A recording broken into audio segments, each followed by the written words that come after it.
The Art of Public Speaking by Dale Carnegie and Joseph Berg Eisenwein. Section 2.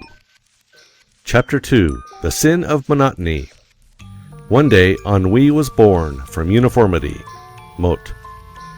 Our English has changed with the years so that many words now connote more than they did originally. This is true of the word monotonous. From having but one tone, it has come to mean more broadly lack of variation. The monotonous speaker not only drones along in the same volume and pitch of tone, but uses always the same emphasis, the same speed, the same thoughts, or dispenses with thought altogether. Monotony, the cardinal and most common sin of the public speaker, is not a transgression. It is rather a sin of omission, for it consists in living up to the confession of the prayer book, "We have left undone those things we ought to have done." Emerson says, quote, "The virtue of art lies in detachment, in sequestering one object from the embarrassing variety." End quote. That is just what the monotonous speaker fails to do. He does not detach one thought or phrase from another. They are all expressed in the same manner. To tell you that your speech is monotonous may mean very little to you. So let us look at the nature and the curse of monotony in other spheres of life. Then we shall appreciate more fully how it will blight an otherwise good speech. If the Victrola in the adjoining apartment grinds out just 3 selections over and over again, it is pretty safe to assume that your neighbor has no other records. If a speaker uses only a few of his powers, it points very plainly to the fact that the rest of his powers are not developed. Monotony reveals our limitations. In its effect on its victim, monotony is actually deadly. It will drive the bloom from the cheek and the luster from the eye as quickly as sin, and often leads to viciousness. The worst punishment that human ingenuity has ever been able to invent is extreme monotony, solitary confinement. Lay a marble on the table and do nothing 18 hours of the day but change that marble from one point to another and back again, and you will go insane if you continue long enough. So this thing that shortens life and is used as the most cruel of punishments in our prisons is the thing that will destroy all the life and force of a speech. Avoid it as you would shun a deadly dull bore. The idle rich can have half a dozen homes, command all the varieties of foods gathered from the 4 corners of the earth, and sail for Africa or Alaska at their pleasure. But the poverty-stricken man must walk or take a streetcar. He does not have the choice of yacht, auto, or special train. He must spend the most of his life in labor and be content with the staples of the food market. Monotony is poverty, whether in speech or in life. Strive to increase the variety of your speech as the businessman labors to augment his wealth. Bird songs, forest glens, and mountains are not monotonous.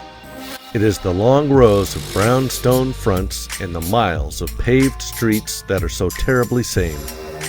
Nature in her wealth gives us endless variety. Man with his limitations is often monotonous. Get back to nature in your methods of speech-making. The power of variety lies in its pleasure-giving quality. The great truths of the world have often been couched in fascinating stories. Les Miserables, for instance. If you wish to teach or influence men, you must please them, first or last. Strike the same note on the piano over and over again. This will give you some idea of the displeasing, jarring effect monotony has on the ear. The dictionary defines monotonous as being synonymous with wearisome. That is putting it mildly. It is maddening. The department store prince does not disgust the public by playing only one tune, "Come buy my wares." He gives recitals on a $125,000 organ, and the pleased people naturally slip into a buying mood. How to conquer monotony. We obviate monotony in dress by replenishing our wardrobes. We avoid monotony in speech by multiplying our powers of speech. We multiply our powers of speech by increasing our tools. The carpenter has special implements with which to construct the several parts of a building. The organist has certain keys and stops which he manipulates to produce his harmonies and effects. In like manner, the speaker has certain instruments and tools at his command by which he builds his argument, plays on the feelings, and guides the beliefs of his audience. To give you a conception of these instruments and practical help in learning to use them are the purposes of the immediately following chapters. Why did not the children of Israel whirl through the desert in limousines? And why did not Noah have moving picture entertainments and talking machines on the ark? The laws that enable us to operate an automobile, produce moving pictures, or music on the Victrola would have worked just as well then as they do today. It was ignorance of law that for ages deprived humanity of our modern conveniences. Many speakers still use ox cart methods in their speech instead of employing automobile or overland express methods. They are ignorant of laws that make for efficiency in speaking. Just to the extent that you regard and use the laws that we are about to examine and learn how to use, will you have efficiency and force in your speaking. And just to the extent that you disregard them, will your speaking be feeble and ineffective. We cannot impress too thoroughly upon you the necessity for a real working mastery of these principles. They are the very foundations of successful speaking. Get your principles right, said Napoleon, and the rest is a matter of detail. It is useless to shoe a dead horse, and all the sound principles in Christendom will never make a live speech out of a dead one. So let it be understood that public speaking is not a matter of mastering a few dead rules. The most important law of public speech is the necessity for truth, force, feeling, and life. Forget all else, but not this. When you have mastered the mechanics of speech outlined in the next few chapters, you will no longer be troubled with monotony.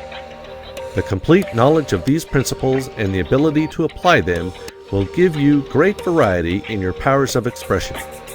But they cannot be mastered and applied by thinking or reading about them. You must practice, practice, practice. If no one else will listen to you, listen to yourself. You must always be your own best critic and the severest one of all. The technical principles that we lay down in the following chapters are not arbitrary creations of our own. They are all founded on the practices that good speakers and actors adopt, either naturally and unconsciously or under instruction, in getting their effects. It is useless to warn the student that he must be natural. To be natural may be to be monotonous. The little strawberry up in the Arctics with a few tiny seeds and an acid tang is a natural berry, but it is not to be compared with the improved variety that we enjoy here. The dwarfed oak on the rocky hillside is natural, but a poor thing compared with the beautiful tree found in the rich, moist bottomlands. Be natural, but improve your natural gifts until you have approached the ideal, for we must strive after idealized nature in fruit, tree, and speech. Questions and exercises. 1. What are the causes of monotony? 2. Cite some instances in nature. 3. Cite instances in man's daily life. 4. Describe some of the effects of monotony in both cases. 5. Read aloud some speech without paying particular attention to its meaning or force. 6. Now repeat it after you have thoroughly assimilated its matter and spirit. What difference do you notice in its rendition? 7. Why is monotony one of the worst as well as one of the most common faults of speakers? End of section 2.